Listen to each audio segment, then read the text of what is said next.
اعوذ باللہ من الشیطان الرجیم بسم اللہ الرحمن الرحیم۔ صراط مستقیم چینل کے ناظرین السلام علیکم ورحمۃ اللہ وبرکاتہ۔ آج جمعۃ المبارک ہے اور میں ایک خوبصورت حدیث مبارکہ آپ کی سماعتوں کی نظر کرنے جا رہا ہوں۔ مختصر اور بہت ہی جامع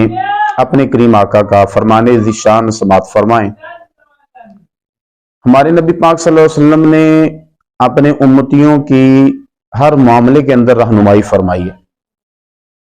اور حضور علیہ الصلوۃ والسلام آپ تو چاہتے ہیں کہ میرا کوئی بھی امتی جو ہے وہ دنیا میں بھی پریشان نہ ہو، اور حضور چاہتے ہیں کہ میرا کوئی امتی جو ہے وہ آخرت میں بھی پریشان نہ ہو۔ ہمارے نبی پاک صلی اللہ علیہ وسلم نے دنیا و آخرت دونوں کے اندر ہمیں کامیاب ہونے کا اور ہمیں نقصان سے بچنے کا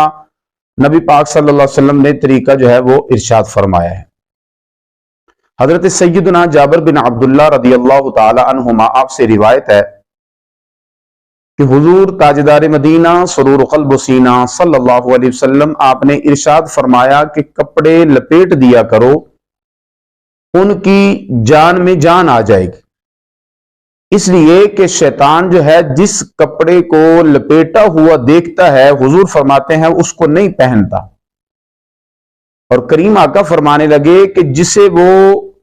پھیلا ہوا پاتا ہے اس سے وہ پہن لیتا ہے۔ اب شیطان جو ہے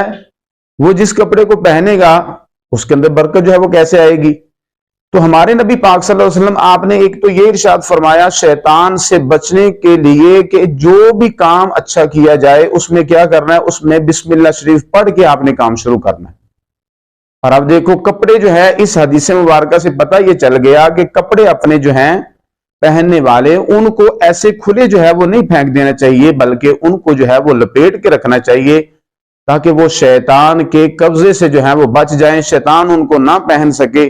اور اس میں ہمارے لیے جو ہے وہ فائدہ ہو جائے گا۔ جو چیز شیطان کے حملے سے بچ جائے گی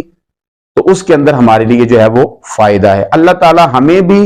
اور ہماری اشیاء کو بھی شیطان کے حملے سے محفوظ فرمائے، آمین ثم آمین بجاہ النبی الکریم۔